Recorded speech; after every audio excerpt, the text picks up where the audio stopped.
لي ولوالدي ولأصحاب الحقوق الواجبة علي ولجميع المسلمين والمسلمات والمؤمنين والمؤمنات الأحياء منهم والأموات أستغفر الله العظيم لي ولوالدي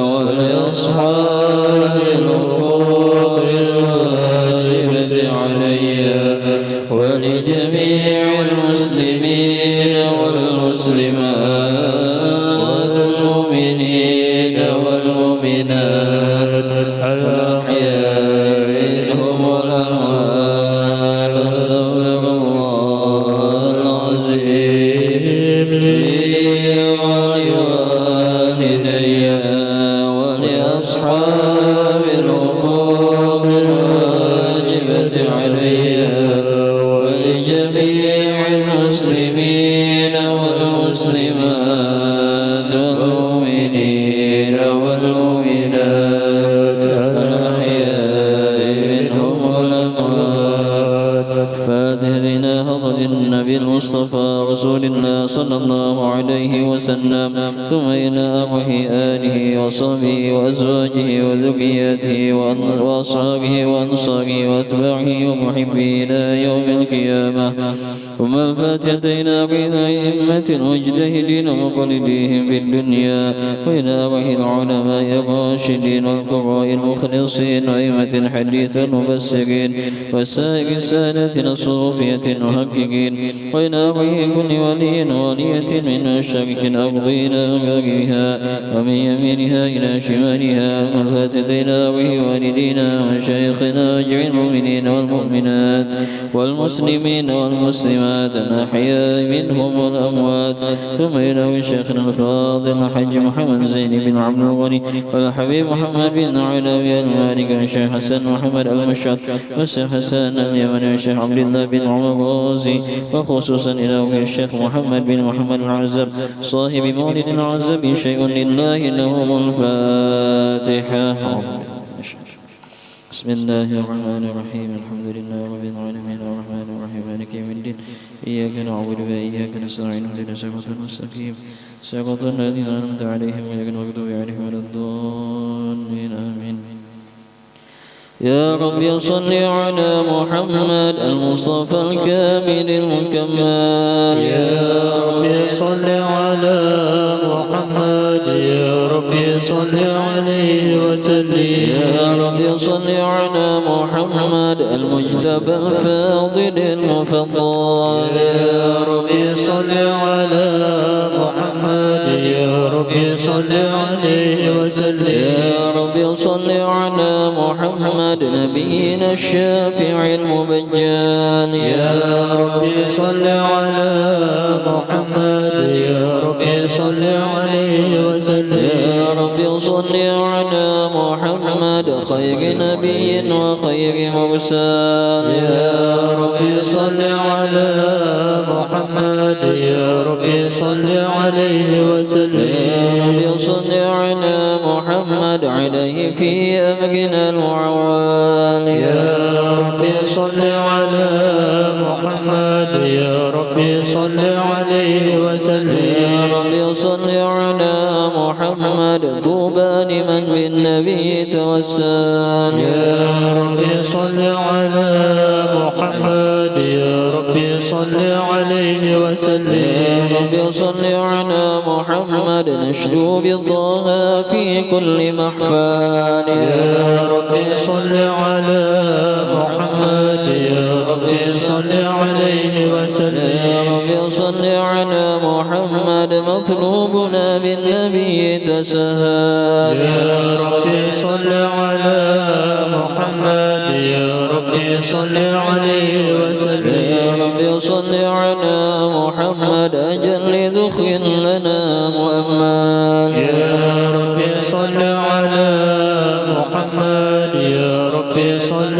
عليه وسلم يا رب صل على محمد جد جوادا جد يا جوادا لنا تفضل يا ربي صل على محمد يا ربي صل عليه وسلم يا رب صل على محمد وفق لكي نقتفي ونعمل يا ربي صل على محمد يا ربي صل عليه وسلم يا صل على محمد بنا رسول الهدى تكفى يا ربي صل على محمد يا ربي صل عليه وسلم يا صل على محمد بسنا ودارك يا من تجمل يا ربي صل على محمد يا ربي صل عليه وسلم يا رب صل على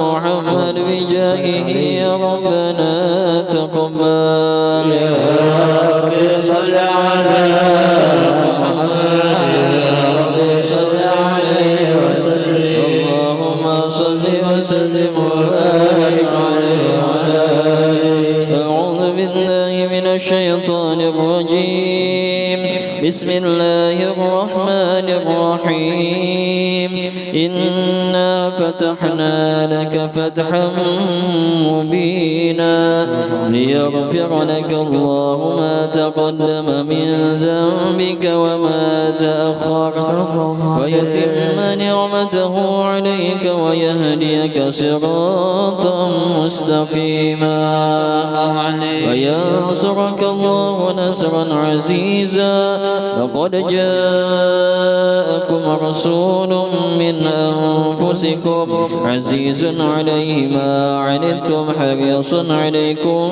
بالمؤمنين رؤوف رحيم صلى الله عليه تولوا فقل حسبي الله لا إله إلا هو عليه توكلت وهو رب العرش العظيم صلى الله عليه إن الله وملائكته يصلون على النبي يا أيها الذين آمنوا صلوا عليه وسلموا تسليما اللهم صل وسلم وبارك عليه وعلى آله يا إمام الرسل يا سندي أنت بعد الله محمدي فبدنياي وآخرتي يا رسول الله خذ بيدي يا إمام الرسل يا سندي أنت بعد الله معتمدي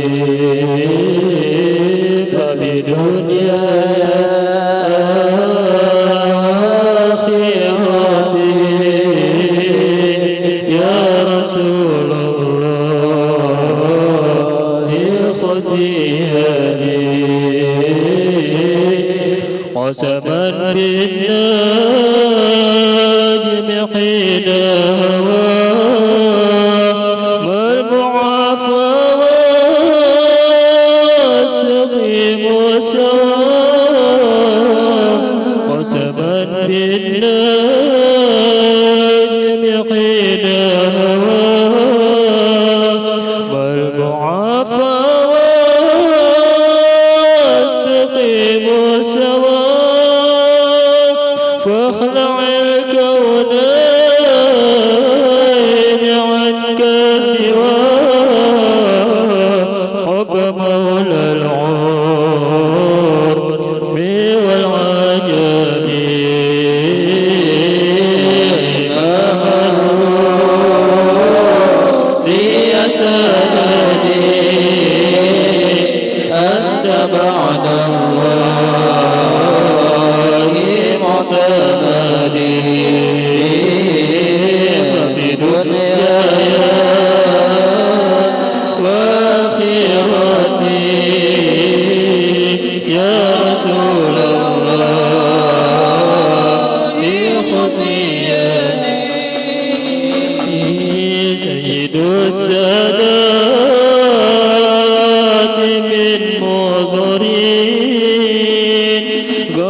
اللهم صل وسلم وبارك عليه وعلى آله.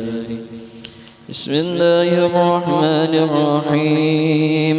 الحمد لله الذي قد أوجد من نوره نورا به عم الهدى، سبق العوالم في الوجود بأسرها، فالكل منه في الحقيقة مبتدى. أعني بذلك نور من ساد الورى، وزكت عناصره الشريفة محتدا. المصطفى خير الخلائق من سما، وعلى فلك السيادة سوددا. صلى عليه وسلما مولاه مع آل له والصحب ما نجب بدا، ورحمة للعالمين ونعمة فاضت على كل البرية بالندى. صلى الله عليه. وأرجو الله من إفضاله عونا على نظم لمولد أحمد، كي تنعش الأرواح عند سماعه، وتقلد الأسماع درا نضدا. يا رب عتب بالصلاة ذرها، وعلم عليه صلاتك سرمدا. اللهم صل وسلم وبارك عليه وعلى آله.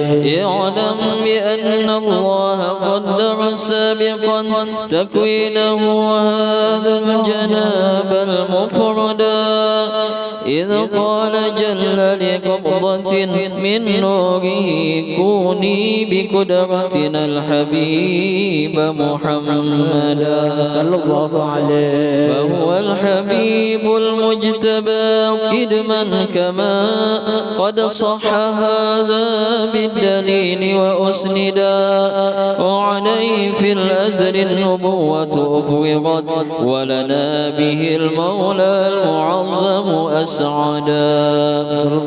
وبوجه آدم لاح هذا النور، إذ خرت ملائكة المهيمن سجدا، ولسائر الأصلاب منه منقل، حتى استقر بوالديه وأبدا.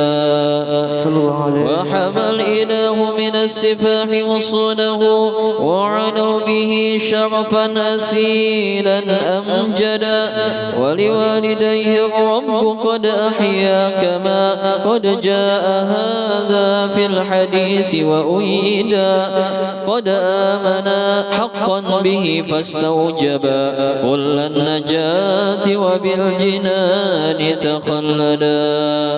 فهما يقينا ناجيان، ومن يقل بخلافنا ضل السبيل وأبعدا. وكذا جميع أصوله مأواهم دار النعيم كما رواه من اهتدى. يا رب عتب الصلاة ذويهم، وألم عليه سلام ذاتك سرمدا. اللهم صل وسلم وبارك عليه وعلى آله. ربي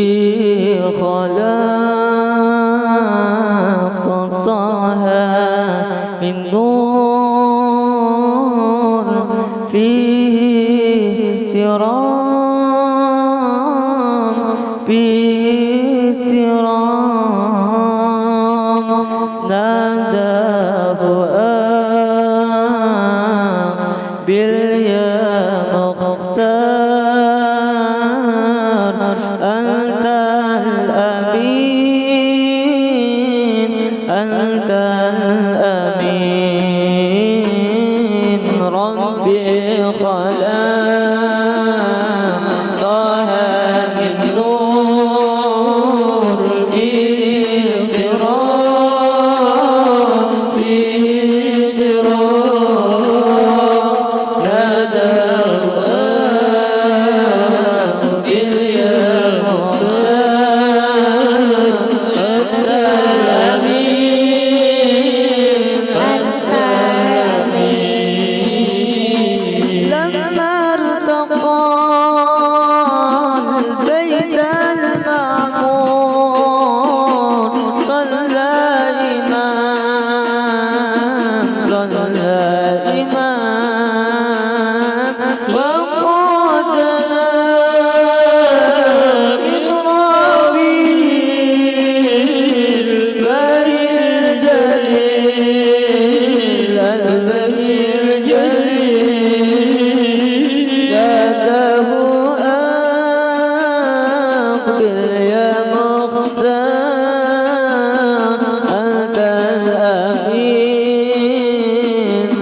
أنت الأمين إن رمت أن تهضى بالحور يوم الزحام يوم الزحام صلي على هذه الأنوار عين اليقين عين اليقين لا تكون يا مختار أنت الأمين أنت الأمين ربي صلاتك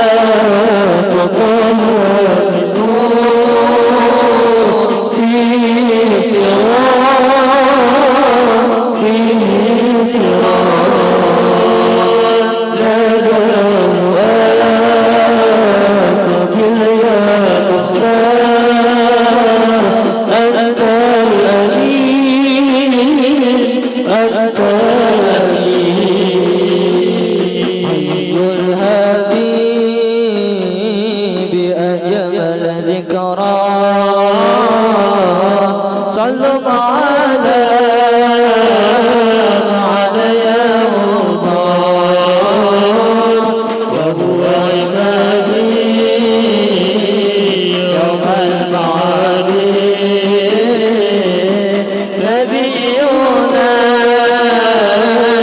قال المختار أي الهادي أجمل ذكرى صلوا معنا يا الله فهو عبادي يوم المعادي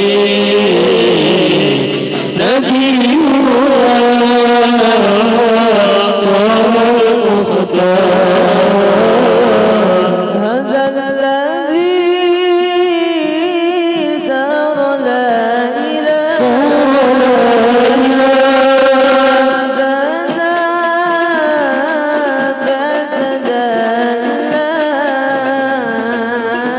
هذا الذي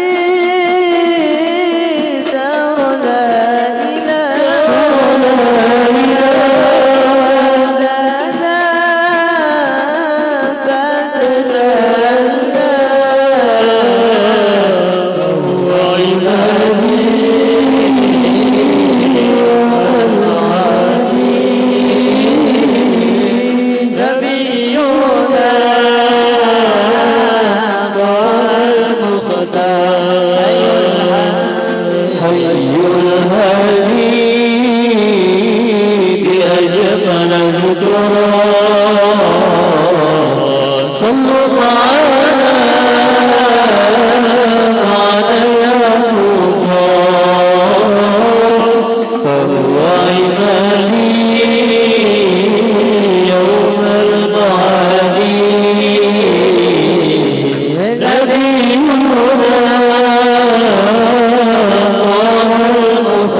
وهو عبادي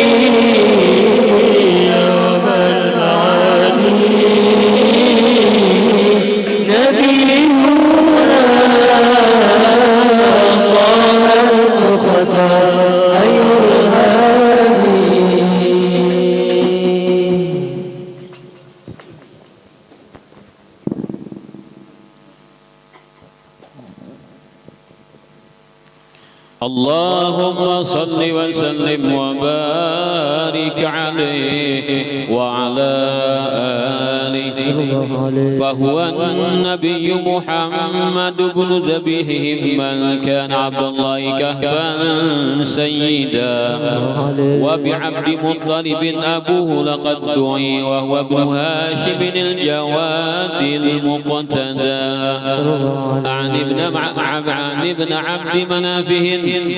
عن ابن عبد منافهم من ينتمي لقصي بن كلابهم مجل الصدى وهو ابن مرة نجل كعبهم الذي للؤيهم نسب ابن غالب ذي العدا ذاك ابن فهر من أبوه مالك قد كان حصنا للأنام ومعضدا السيد بن النضر مفرد عصره من بالنضارة والجمال تفردا هذا هو ابن كنانة بن خزيمة من بالفخار سما وفاق الفرقدا وهو ابن مدركة بن إلياس الذي في صلبه سمع النبي موحدا يعزى إلى مدر هو ابن نزارهم أعني به ابن معدهم من مرشدا وهو ابن عدنان الإمام المنتقى من للذبيه له انتساب أكدا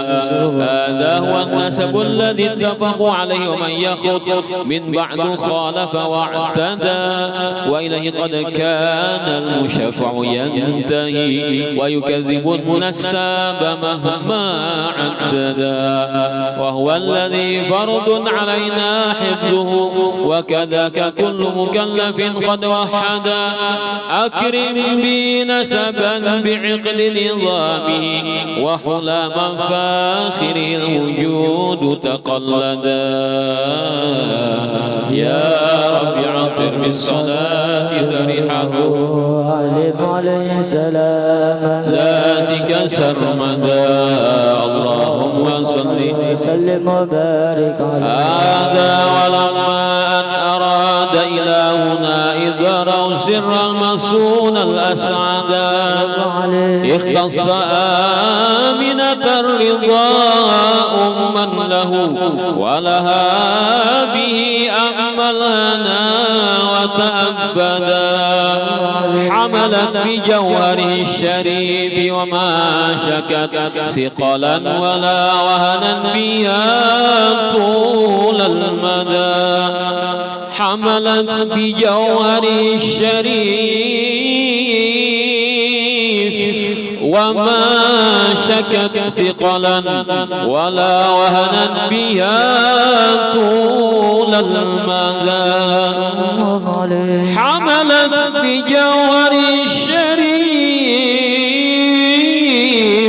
وما شكت ثقلا ولا وهنا بها طول المدى ووادب الرحمن قد هتفت بها وبسائر الأكوان قد سمع النداء وتقول يا بشراك قد نلت المنى وحملت خير المرسلين الأمجدا صلى الله على سيدنا محمد صلى الله عليه وسلم صلى الله على سيدنا محمد صلى الله عليه وسلم صلى الله على سيدنا محمد صلى الله عليه وسلم صلى الله على سيدنا محمد صلى الله عليه وسلم صلى الله على سيدنا محمد صلى الله عليه وسلم وبليلة الحمل المعظم فتحت جنات فردوس وطابت موردا والملك والملكوت فيها عطرا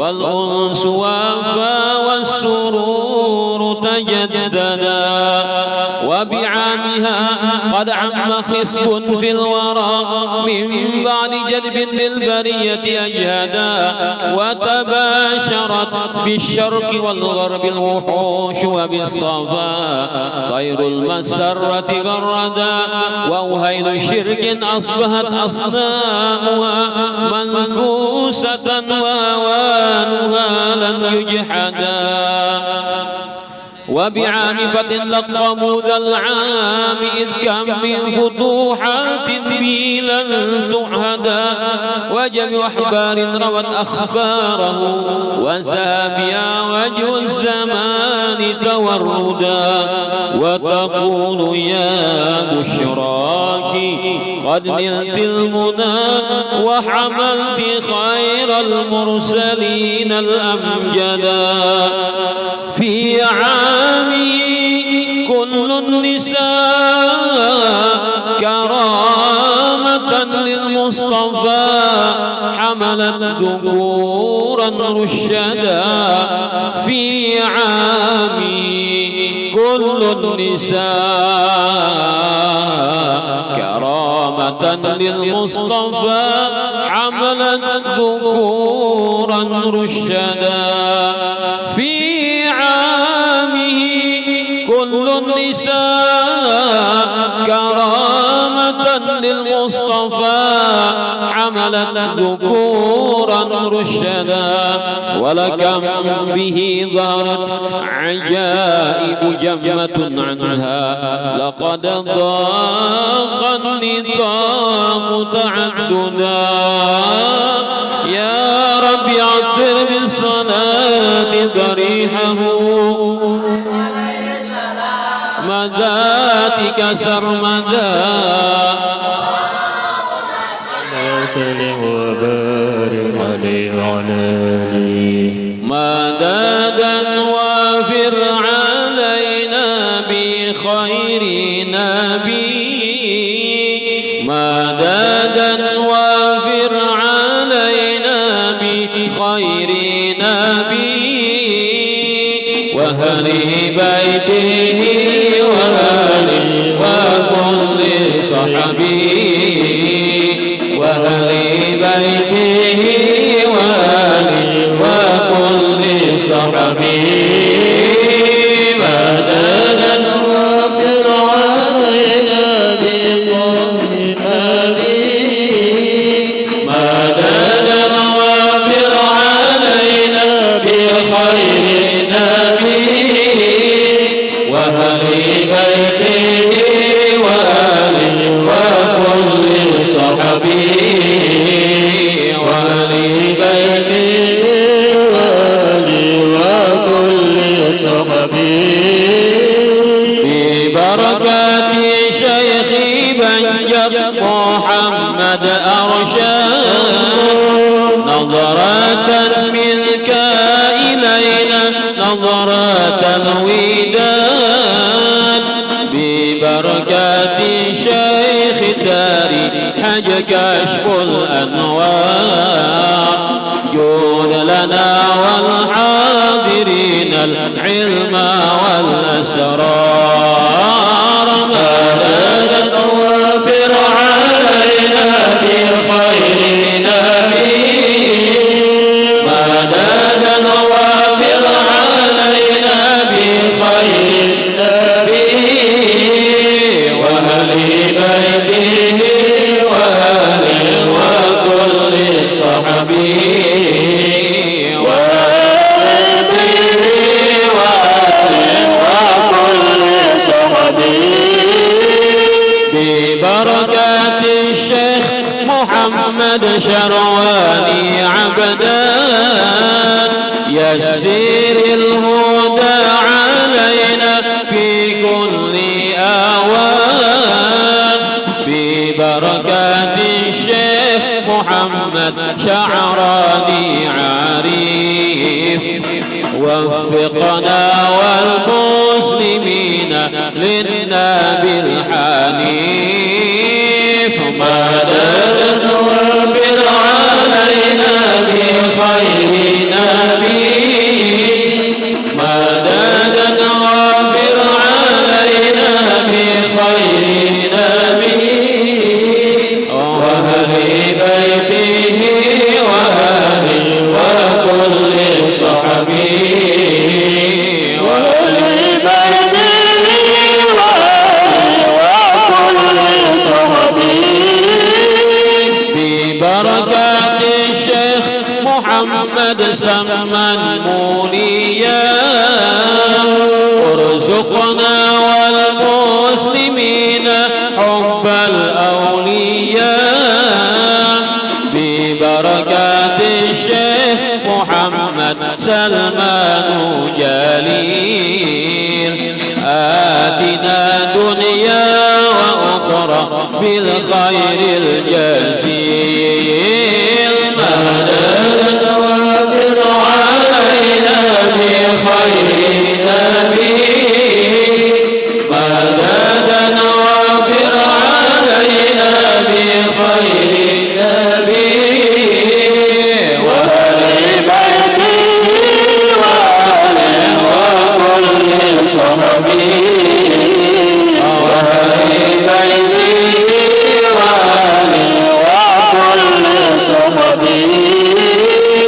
ببركة الشيخ محمد شروني عبدان يسر الهدى علينا في كل آوان. ببركة الشيخ محمد زين ساكم أوصلنا والمسلمين بالنبي الوصول. ببركات الشيخ محمد زين ساكم كل أوصلنا والمسلمين بالنبي الوصول. مدد وافر علينا بخير النبي. مدد وافر علينا بخير نبي وأهل بيته وآله وكل صحبه. وأهل بيته وآله وكل صحبه. اللهم صل وسلم وبارك عليه وعلى آله. من حمله لما مضى شهران قد وافى المنون أبا النبي الأجودا. وبطيبة قد كان ذلك مذ أتى أخواله من أرض شام وسعيدا. وأقام فيها عندهم متوجعا شهرا سقيما صابرا متجلدا.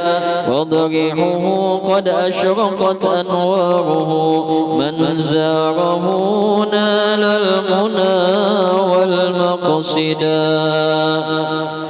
ولدى تمام الحمل 9 أشهر حانت ولادة من أتانا مرشدا. وتأرجت أرجاء هذا الكون من نفحاته وبدا الحبور مجددا. وتنفست أنوار صبح طلوعه حتى ردا ليل الضلال مبددا. ولأمه في الطلق جاءت مريم وكذاك آسية التي منحت هدى. وأتى من الفردوس حور معهما ليكون تأنيسا لها وتوددا. فهناك قد جاء المخاض فأبرزت شمس الهدى خير الأنام الأوحدا. صلى الله عليه وسلم. صلى الله على محمد. يا ربي صلي وسلم. يا نبي سلام عليك. يا رسول سلام عليك. يا حبيب سلام عليك. صلوات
صل وسلم وبارك عليه وعلى آله. قد كان طه المصطفى خير الورى خلقا وخلقا مثله لن يوجدا. مبيض لون قد تشرب حمرة ذا قامة مربوعة سقيت ندى. سهلا لخد كسلحيته التي قد شرفت عظيم رأس مجدا. أقنى لعرنين أغر وواسعا فمه حوى درا وحسنا أوحدا. وكحيل طرف كان سيدنا كذا ذا جبهة فاقت هلالا أرشدا. وحوى حواجب زججت وتفلجت أسنانه محمر خد أوردا. وإذا مشى متكفئا فكأنما ينحط من صبب على مسترشدا. من حسن طلعة وجه الشمس اقتست وبنور ضوء جبينه البدر ارتدى. ويفوح منه شذا يفوق بطيبه مسكا زكيا مستطابا أجودا. ويعظم الشرفاء والفضلاء ولم يحكر فقيرا بل نداه تعودا. ولأهله ذا خدمة متواضعا لله في دار الفناء زاهدا. وسوف يرقع بل ويخصف نعله والعذر يقبله ويصفح عن عدا. لله يرضى ثم يغضب إن فشت حرماته إذ في عواقبها الردى. وتهابه كل الملوك جلالة ولمن يلاقي بالسلام قد ابتدى. ويمازه الأصحاب حق مزاحه ولهم بنصح لا يزال مسددا. كم من خصائص ليس يحصر جمعها وبها ختام الرسل أضحى مفردا. يا رب عتق بالصلاة ضريحه وادم عليه السلام ذاتك سرمدا. اللهم صل وسلم وبارك عليه وعلى آله.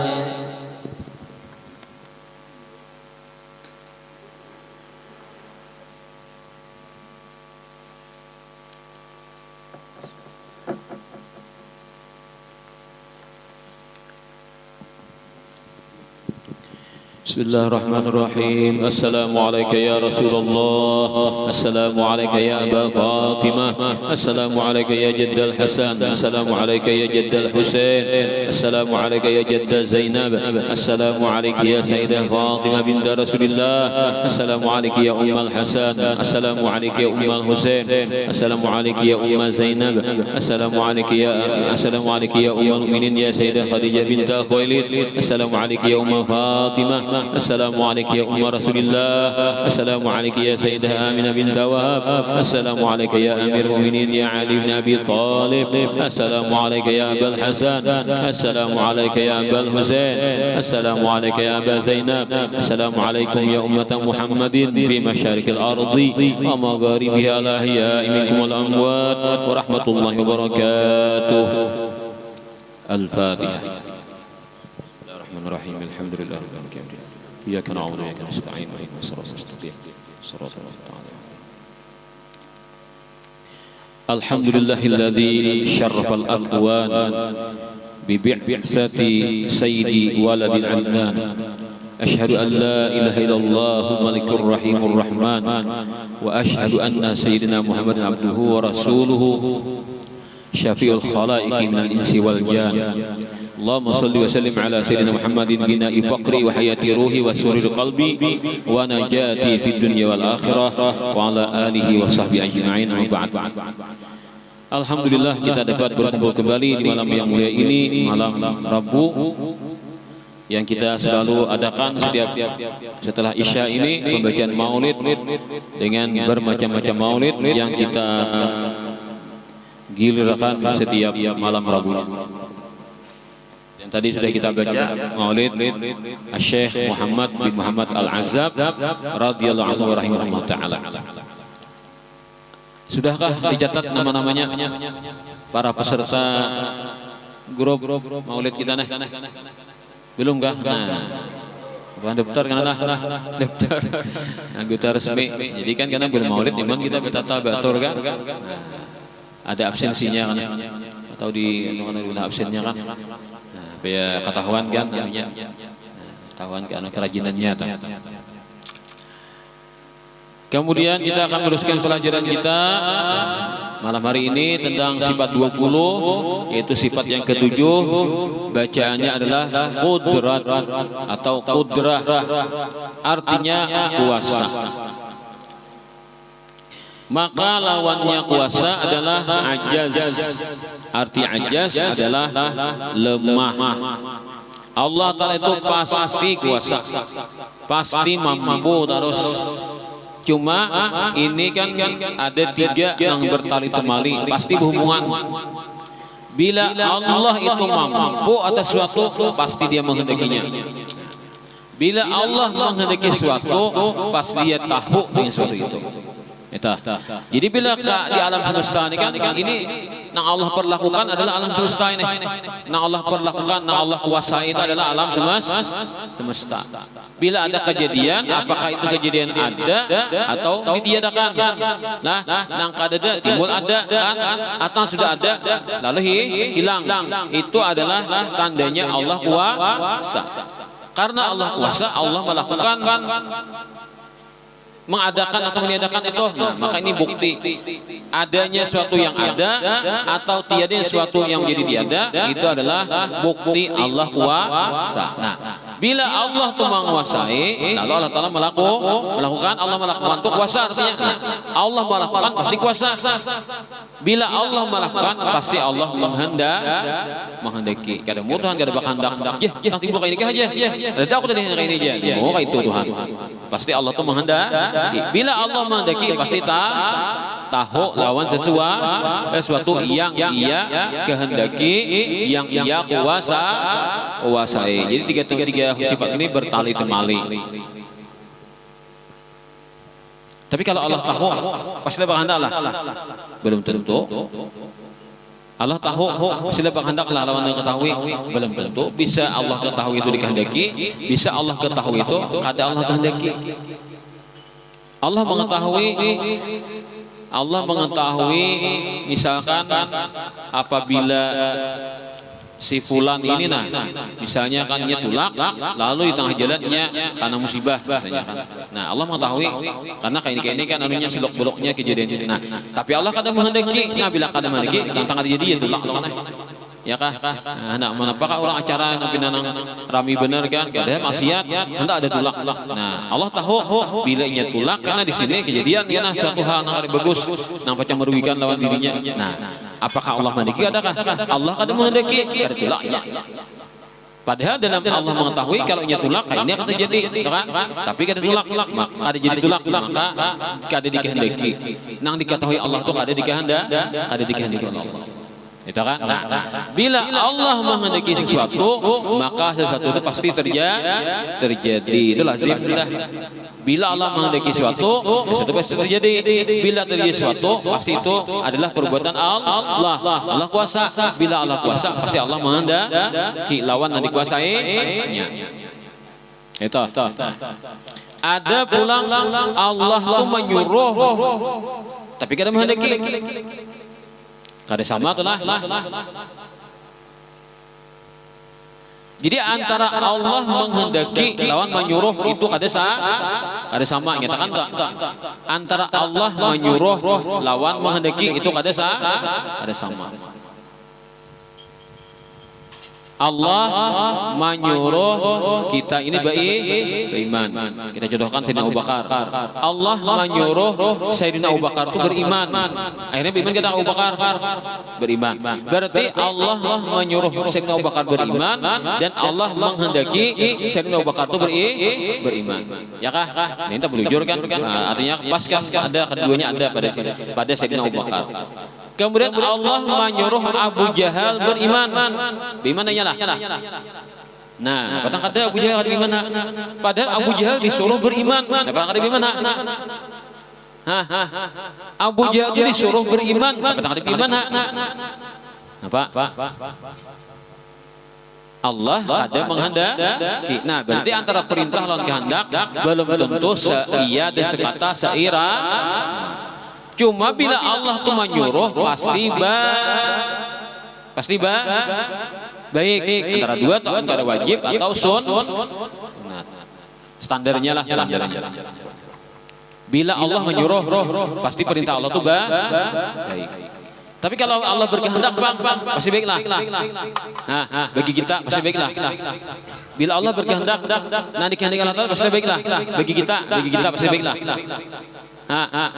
Bila Allah tuh berkehendak sesuatu dikehendaki Tuhan tuh nah bagi kita pastilah baiklah.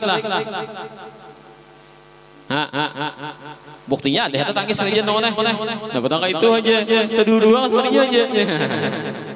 Iya aku lewasin aja unting noleh berharap deh hanya kawannya dah aja kawan juga aja soalnya musuhnya aja. Apa aja kawan juga namanya panjatnya kan. Kawan juga nyeleding salahnya deh.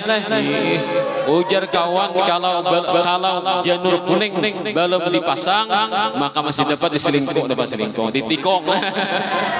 Kalau ada kawan kalau janur kuning belum dipasang masih kawat diseliding ditikung mana. Nah, kawan dia panjatnya lah.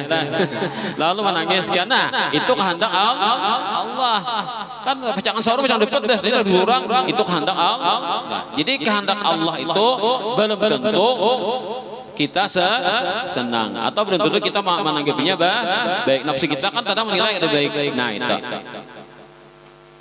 Nah, Allah Ta'ala itu bisa aja menghendaki kan kejadian apa aja di bumi ini lah.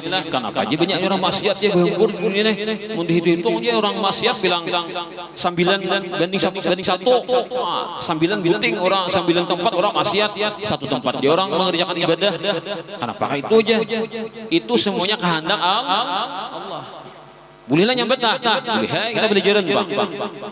Kita belajaran bang. Boleh nyambet lah. Namun kita belajaran jangan tuh lewat kan di mana di Banjar kan. Dis. Boleh tuh diskotik tuh. Kehendak Allah tuh. Tampilingnya sudah. Pau tampiling. Dapat udah tampiling nggak? Kehendak Allah Taala kemana tampiling dia kan. Itu boleh gitu. Disambat boleh. Itu main di hati aja sudah. Nah, hal-hal yang ada baik itu tidak maksiat terjadi. Oh, ini kehendak Tuhan juga. Cuma syariatnya apa? Maksiat itu kita jangan suka. Kita disuruh Allah Taala dua permainan zahir, maksiat itu harus kita benci. Engkawa kita tagur, bila ada kita doakan supaya sampai hati kita akan senang. Itu permainan zahir katanya. Permainan batin apa? Kita yakini maksiat itu terjadi tidak akan terjadi kecuali kehendak Allah. Cuma Allah itu bila berkehendak pasti ada kita mengerti hikmah Tuhan. Kita ada ngerti. Bila Allah berkehendak pasti ada hikmahnya. Cuma mun taborong nang nyaman yang mana lo kan ini kah hikmahnya aja aku dikehendaki Tuhan sugih ni je. Mana lo kan mangitik aku sarinya aja. Intonya mana? Mun taborong nang tadi kan nang kawan manikong tadi kayak apa kan? Ini kah hikmahnya aja aku aja ditikong kawan nih. Anu hilang lama harapan seorang kan. Ini apa hikmahnya? Tahimatan kan mana? Ini mata bilang meracap di mata lo kan apa tanu nangis tak ingoy nih mas berhamburan nih taweng lo kan ada aja hikmahnya kan cuma kan merasa belum lah. Jadi apa aja perbuatan Allah pasti ada hikmahnya.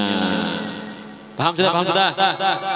Bila Allah melakukan pasti Allah menghendaki. Bila Allah menyuruh belum tentu Allah menghendaki. Ya kah? Bila Allah menyuruh belum tentu yang disuruh itu dikehendaki Allah. Kan Abu Bakar disuruh beriman. Jadi Allah menghendaki Abu Bakar. Allah menyuruh Abu Bakar beriman, Abu Bakar Allah kehendaki beriman. Tapi ketika Allah menyuruh Abu Jahal beriman, ternyata Abu Jahal kan beriman, berarti kan dikehendaki Allah Abu Jahal beriman. Padahal disuruh. Tapi Allah kan menghendaki terjadi nangis suruh toh. Jadi beda antara kehendak Allah dengan perintah Allah. Itu beda. Jangan disamakan telah. Karena bila kita menyamakan pas akhirnya jalan baik-baik dia itu perbuatan Allah.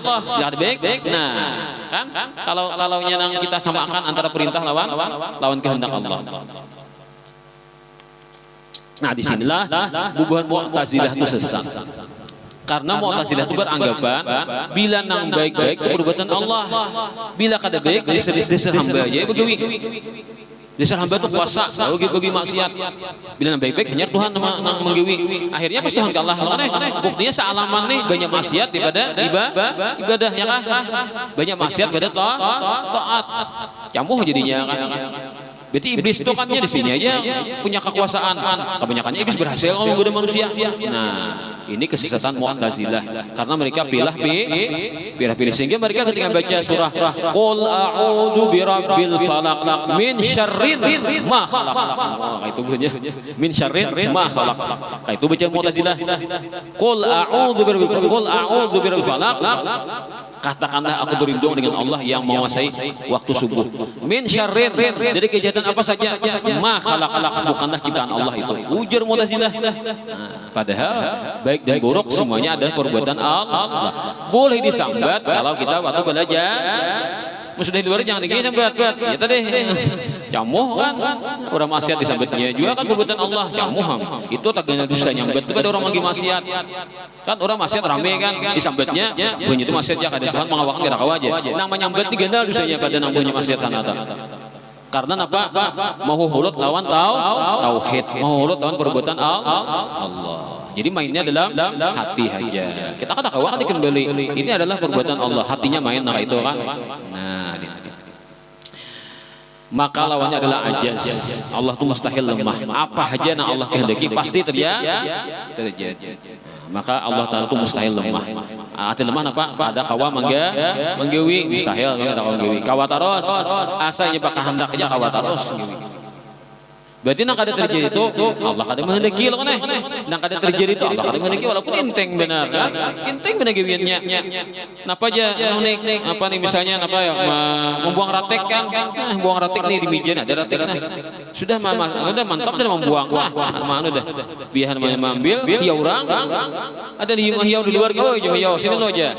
Cair ya. Kalau waring nanti ke sana kan kada jadi buang ratek. Pada rateknya barangnya halus benar oleh salih itu antara bang tapi Tuhan kada menghendaki ratik ada di meja loh kan itu saking apa aja di dunia ini nah terjadi itu semuanya adalah kehendak dan perbuatan Allah. Nah inting dia minta kada menghendaki parai ya kan membuat ratik sekali itu kita buang deh sakanya apa nanti ke sana asik di sana ada kan nah kita judenan aja menikmati nang cair aja nah pas basuh berenak loh kan padahal salah basuh berenak itu basuh betianan loh kalau bakso berenak itu keluar bakso halusnya. Ini dalam bakso ada bakso halus. Itu bakso betianan karena jangan sekolahan oleh tahu aku. Itu bakso betianan Pak aja. Kan bakso berenak punya nyambet leh. Nang ada berenak itu keluar baksonya kan. Bakso halus tak keluar loh. Bakso berenak. Amun di dalam masih itu bakso betianan oleh. Dalam bakso ada bakso loh oleh. Kalau bakso berenak meledak leh dimakan leh. Kepedesan aja bang leh. Ini meledak bibirnya. Napa dalil Al-Qur'annya Innallaha ala kulli syai'in qadir. Sesungguhnya Allah berkuasa atas segala sesuatu yang baharu. Nang dikuasai Allah itu adalah makhluknya sabarataan. Nah, apa aja mau Allah Ta'ala itu dikuasai Allah berdasarkan kedatangan kawan beriling-ilingnya. Kata kabililingnya apa aja innal qalba baina asabi'a min innal qalba bainal usbu'aini min asabir rahman innal qalba bainal usbu'aini min asabir rahman atau kama qala nabi sesungguhnya hati semua makhluk itu di dalam kehendak dan kekuasaan Allah. Bunya ada ngerti juga kan tafsirnya lah. Secara harfiah itu artinya kan itu selamat sudah kan? Selamat sudah itu arti lo kan? Innal qalba bainal usbu'aini min asabir rahman. Sesungguhnya hati semua makhluk itu di dalam kehendak dan kekuasaan Allah. Karena hati hendak ke kanan, Allah Ta'ala menghendaki ke kanan hatinya.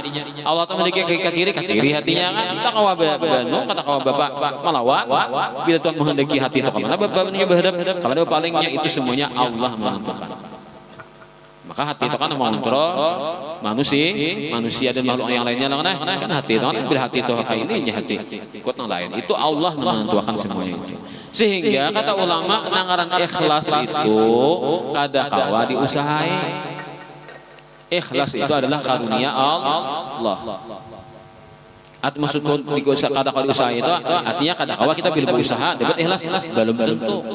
Kalau begawi kan ya bos nabi kalah salah sebuah lamari mahampalas berapa aja 20.000 kan kita hampalas kan dicin deh kayak bos sep ya bos nah 20.000 kan atau karena aja kami bisa aja cair kan nah misalnya kan itu kan kawa diusahai kan begawi kawa diusahai tapi kalau keikhlasan itu kita kadakawa kita mau usaha lakukan bila kita gawi gini pasti ikhlas belum kan tuh karena Allah menentukan keikhlasan kita itu makanya bila orang merasa ikhlas berarti gak ada ikhlas ya kan bila orang merasa ikhlas berarti gak ada ikhlas mun merasa ada ikhlas bang bisa gak ada ikhlas ya aku udah dulu mau aku dulu udah ada ikhlas ya jadi masalah ikhlas kau jangan disambat kayak aku ikhlas aja ikhlas gak aku ikhlas aja berarti jadi jeleng lu kan apaan aja ini takutan anak-anak nyolong lah ambil aku ikhlas aja berarti jadi jeleng lah anak-anak atau tangan yang di-itu kan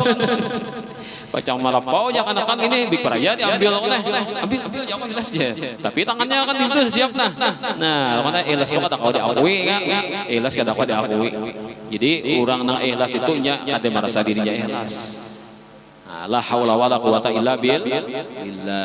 Nah sehingga orang nang ikhlas itu jangankan manusia iblis kalah nur ikhlas jangankan manusia iblis kalah orang ikhlas harap bener kan kayak baju manusia ada jegaunya kayak baju manusia saktinya kayak baju manusia kan berkuasanya berhadapan orang ikhlas pasti kalah iblis nang makhluk gaib ya kalah orang ikhlas apalagi nang manusia biasa hebatnya orang ikhlas itu kan nah itu cuma ini kita kadang-kadang menebak diri kita sudah ikhlas atau belum dan qudrat ini termasuk sifat ma'ani ini yang pertama lah kita sampai kalam lah. Kemudian bagaimana kita menggunakan akal pikiran kita sampai kita untuk meyakini bahwa Allah itu bujur-bujur bersifat kudrat kuasa. Nah, apa dalil akalnya? Gunakan logika. Alam semesta ini semuanya didahului tiada, ya kah? Alam semesta ini aslinya kadada asalnya ujian ilmu alam apa terjadi ledakan besar makanya Big Bang entahkah jadilah bumi dan seluruhnya kan macam galaksi. Nah asalnya kadada kan lalu diadakan setiap yang baru pasti ada yang menciptakan ini kata kawadah pokoknya bila suatu itu ada awalnya pasti ada maulah kadang ada surangan demo pasti ada maulah dan yang menciptakan itu pasti kuasa. Kita kan buktinya nih hasil ciptaannya. Cuma sudah kan berarti kuasa. Ada bang alih pikirkan kan bila ada ciptaannya berarti yang menciptakan maha kuasa. Karena tidak akan ada sesuatu aksi untuk mengadakan atau meniadakan tanpa kemampuan.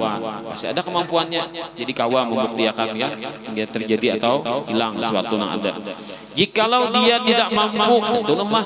Allah tuh ada bersifat kudrat, lemah jadinya. Jikalau dia lemah, tentu tidak ada sesuatu pun dari alam semesta ini. Amun Allah Ta'ala itu lemah, ada di kita nih sabaratan. Bukti ada yang mau pandir nih kan, ada yang melihat kan, ada yang live streaming loh nih, ada yang jual pakai datanya kan. Nah ada yang malah Facebooknya loh nih, nah macam-macam. Main kita nih, salaman nih, macam-macam gawian manusia kan. Itu membuktikan Allah Maha Kuasa. Karena hasil karyanya Allah itu dicongkong berdatan loh nih. Kalahatan di mana ada yang turun loh nih. Nah bakal kan apa tujuh tahun. Berbisi lo atau ngantuk kalau mana ngangin akan mata lu sementara kan. Nah itu kan, jadi apa yang terjadi ini kita membuktikan Allah Maha Kuasa. Kenapa kata jadi alam semesta nih? Itu membuktikan Allah Maha Kuasa, mampu Allah Taala itu. Nah kemudian kodrat itu berta'alluq. Arti ta'alluq itu kan ada aksi. Nah, ada aksinya, ada sasarannya, itu ta'alluq namanya. Kamana kudrat itu ta'alluq, sasarannya kamana? Nang dikanai kudrat itu apa? Nah, itu kepada segala yang mungkin, yang maujud dan ma'dum. Pokoknya apa nang ada jadi ada, nang tiada jadi ada, itu adalah sasaran kudrat. Asalnya ada jadi tiada, itu adalah sasaran kudrat.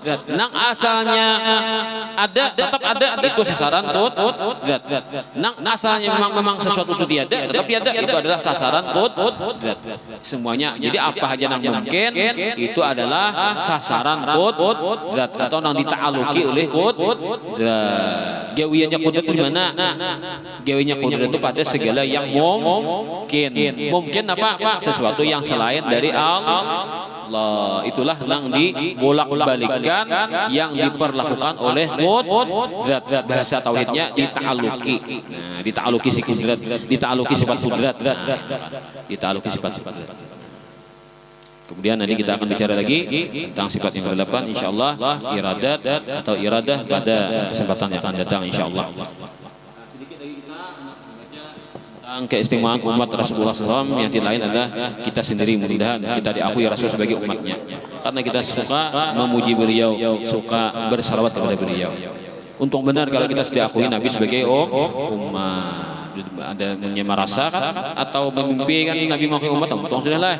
Belum lagi, berarti kita harus berusaha supaya dapat predikat engkau juga adalah umatku. Ya Nabi kan untung benar orang yang Nabi mengakui, walaupun wujud umat Nabi di kita nih. Karena secara lahiriah kita bukan Nabi, tapi kita paling harap lagi harus ada pengakuan langsung dari Rasulullah. Itu kan orang-orang istimewa itu dapat mereka seperti mereka bermimpi Rasulullah.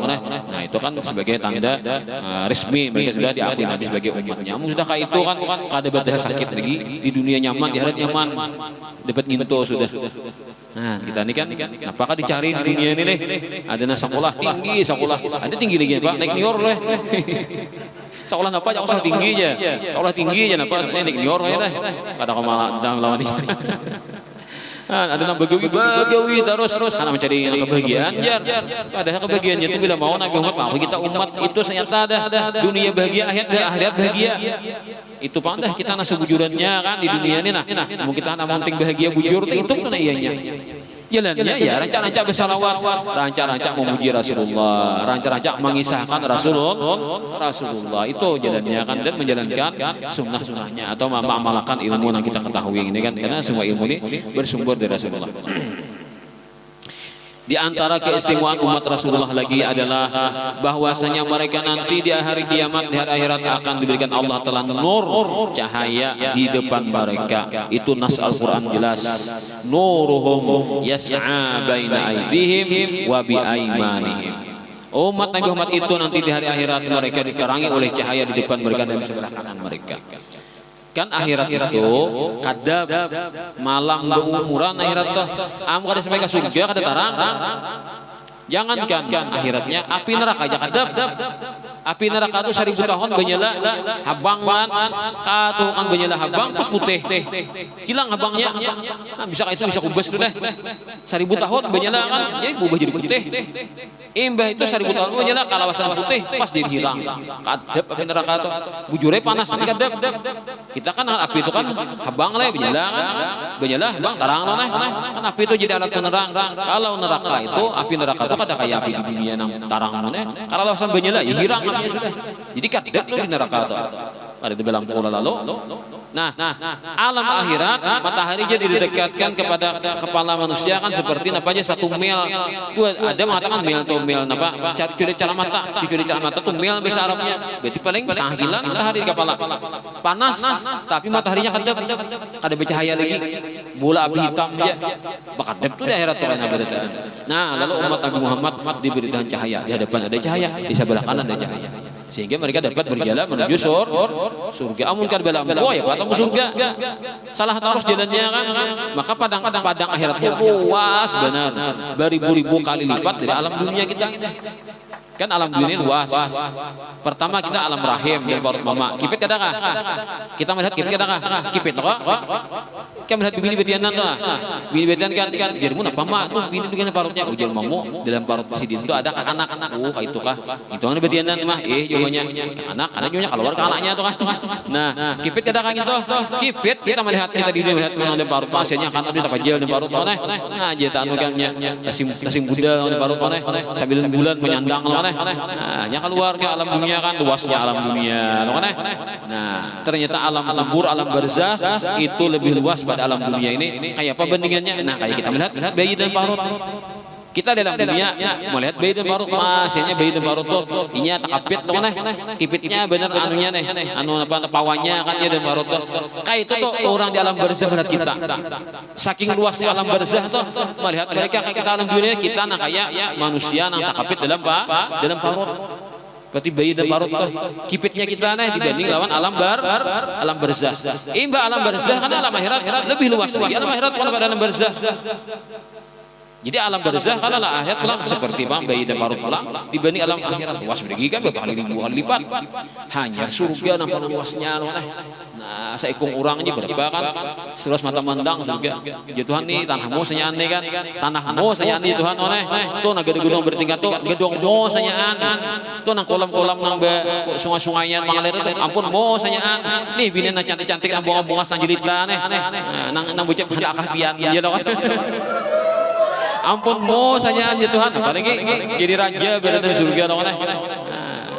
Apa di surga? Ampun mo saya Tuhan. Gini napa kuitan kan lawas gering oleh kada diharong oleh. Ya kuitan ini anakku ni sadang oleh. Kuitan gering kada diharong. Nak sini lo nak apa aja apa aja. Aku ni nak itu sudah kan kira Azrail para ada hilang oleh. Para ada malah menjemput. Aku nambahkan batas tanah anak kain. Oh itu kabeh aja ada habis tanah. Iya mendakan ikam batas-batas tanah. Nang tanah-tanah di batas-batasnya di mana-mana. Bawa aku bikin dong lo. Aku nak awak kan berjalan ya banyak. Ayo baik siap bikin dong seharian biar membawa. Karena tahu batas-batas tanah lawan di mana batas tanah lawan lalu wae kan bawa kan ke mana ke padang lawan nah padang lalu luas itu bawa mana bah aja madakan kan sana aja bah kita padang nah di padang kita kan main hitung akan nah madakan batas-batasnya mulai sini kabah ya terus sana jalan terus sampai sudah bah ya di sini apa bah nah mulai sana nah kalian mulai kita awal nih mulai sini ini tanah kurang nah lah iya baik jalan pula sampai beberapa kilometer kan 200 meter pulang singgah pulang kayak bah nah mulai kita singgah tadi pakai sini kai tanah kurang nah kai ingin baik terus kan terus jalan pulang berapa kali tanah hurang terus kan biar sampai sudah tuh dalam tanah hurang terus jadi napa nih biar sampai ke hujung nih jauh kan namanya tanah pian bah aja tanah pian namanya bah aja ujar abahnya aku badakan ikam gerai mulai awal tadi sampai sini itu tanah hurang beratan jadi kan jangan ambil tanah hurang hampasnya abahnya langsung mulai penting kau ngomong abahnya kan nah itu nah apa aku itan gak ada di orang pas saya di pada sidin kan nah itu jadi mun surga itu kada itu loh kan sanyaan tanahmu ya Tuhan kan sanyaan rumah tuh rumahmu ya Tuhan semua istana gedung tangpunmu ya Tuhan kan apalagi kan di surga itu kada nang batasan tanah tapahwa surga kan ada tetangga nih tanahku di sini aja ada pahwa tanah lagi sugih beradaan jadi raja beradaan apalagi di surga itu ada tapahwa tanah lagi nah itu kan itulah keistimewaan umat Rasulullah sallallahu alaihi wasallam diberikan Allah taala keistimewaan demikian tadi nah itu. Kemudian hadis Nabi SAW terakhir, sesungguhnya aku ya Nabi dapat mengenali umatku nanti dari kiamat, walaupun mereka tercampur baur dengan umat-umat lain. Kau aja menunggu jadi umatku mana? Tapi paja kan ada umat Nabi Adam kan guna-guna awak leh, kan umat Nabi Adam guna-guna awak umat Nabi Nuh tinggi-tinggi karena Nabi Hud guna-guna nang kayak pundior tingginya kan. Kita apit ada aja aku kan di bawah tingkangan orang terpajal kan kita jangan tamsilnya kan kita bayangkan ya, maka dalam akhirat teman oleh. Jadi Nabi di mana kamu tuh tapajalnya kan aku nandu jadi Nabi Di mana ciri-cirinya? Di antaranya dari umatku itu ketika mereka diberi kitab, mereka menyambut dengan tangan kanan. Nah, dan ada di wajah-wajah mereka bercahaya karena di dunia rancak berwudu. Nah itu, dan tambah lagi apa? Sering mereka sujud. Jadi nangaran sujud itu muha bercahaya gara-gara rancak sujud itu lain lah beti pakirang itu kan. Pakhirang sini leh ada nang sing hajar anak ada kan cuma itu jangan dipandang sebagai tanda orang tuh orang baik orang pak ibadah belum tentu ibadah terima Tuhan itu kan jadi nangaran min athari sujud tuh bukan berarti pakhirang di dehi ini walaupun ada kan orang wali hirang dehi sidin memang orangnya ahli tahajud ada junang ada wali gerang di sini misalnya apa situ rinjing itu kan dipanasi apa panas ini banyak langsung atau batu sujud pisangnya lo aneh bila sujud pisang dehi lo aneh hirang ai jika ada berdiri hirang di dehi lo aneh orang saleh dengan nang hirang di dehi itu yang awalnya kan tidak diciriin kayak itu tapi sudah kayak itu kan ketentuannya kan karancakan ibadahnya kan yang penting itu ada diberi Tuhan jadi orang berarti hirang itu ada memang rancang ibadah ada memang sengaja dihirangi lo aneh nampi ibadah itu ada nang ikhlas nang ada kan nah kita kada awal menilai orang lah kada tahu sebujurnya hati orang tuh cuma jangan jadikan setan dar itu jangan dipadakan itu adalah bekas sujud nang di Quran nih bekas sujud di Quran di Quran mengadakan kan wajah mereka dapat dikenali dengan bekas sujud tapi tidak ada itu tafsirnya kan artinya mereka sering sujud itu nanti di akhirat cahaya wajah mereka tuh terang benderang memang karena rancak sujud bukan berarti pakhirang nambah cantik tadi lain itu kan dan aku mengenal mereka jelaslah dengan cahaya mereka yang ada di depan mereka itulah Nabi dapat mengenali umatnya kemudian nanti kita di akhirat dikenali Rasulullah SAW lebih dahulu kan daripada yang lain namun tak dulu banyak nyaman namanya nah itu mudah apa kita berkat kita sering membacakan maulid Nabi SAW dan sering kita belajar ilmu-ilmu warisan peninggalan Rasulullah SAW al-hadiniyah wa kulli ma Nabi sallallahu alaihi wasallam ila hadratin Nabi وعلي بيت الكرام شيخ الله نمو الفاتحة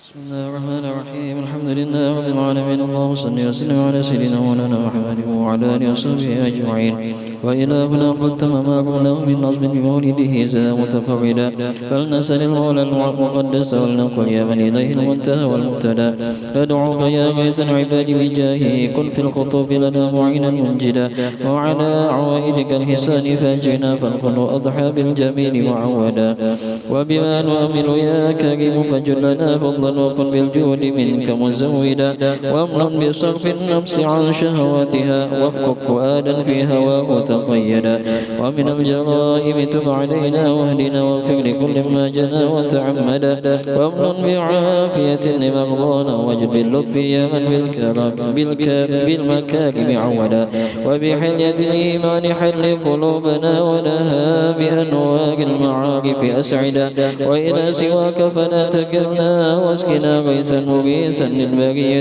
جيدا واحرس حمى طه واجزل خيره واخذل لمن قد رام سوءا أو غدا وكذا بلاد المسلمين احفظ لها جمعا وبالفرج القريب تعهدا وانظر إلى سلطاننا بعناية وانصر به الشرع الحنيف ومهدا ولديننا ثبت وقوي يقيننا كيما يقين ما نحاذره غدا ونفوز من خير الورى بشفاعة ونفوز من خير الورى بشفاعة ونحوز في جنات عدن مقعدا ولعبدك العز بالفقير محمد منشيه في دار الكرامة خلدا وادم له حسن الجوار بطيبة وارزقه سرا عن سواك مجردا ولوالديه اغفر كذا ذرية وامنحهم الستر الجميل مؤبدا وشيوخه أحبة ولقارئ ولسامع يصغي إليه ممجدا ولمجري هذا الخير واشكر سعيه واجعله في مهد القبول ممهدا وأجب دعانا إذ وعدت وهب لنا وحسن الختام فحاش تخلف موعدا والصلاة مولانا وتسليم على أزكى شفيع للبرية قد هدى والآل والأصحاب ما هبت صبا فأمالت الغصن وطيب الأمهدا سبحان ربك رب العزة عما يصفون وسلام على المرسلين الحمد لله رب العالمين. الفاتحة.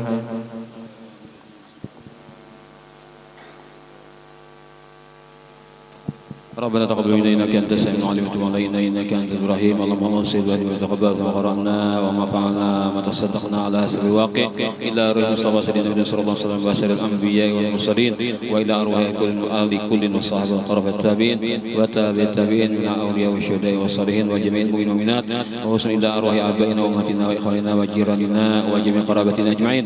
يا ربي بالمصطفى بلغ مقاصدنا واغفر لنا ما مضى يا وسيع الكرم. يا ربي بالمصطفى بلغ مقاصدنا واغفر لنا ما مضى يا وسيع الكرم. يا ربي بالمصطفى بلغ مقاصدنا واغفر لنا يا واسع الكرم. لخمسة نطفي بها عر الوباء العاطمة المصطفى والمرتضى وابنهما والفاطمة. لخمسة نطفي بها عر الوباء الحاطمة المصطفى والمرتضى وابنهما والفاطمة. لخمسة أطفي بها عر الوباء الحاطمة المصطفى والمرتضى وابنهما والفاطمة. صلى الله عليه وسلم. الحمد لله رب العالمين. تقبل الله منكم.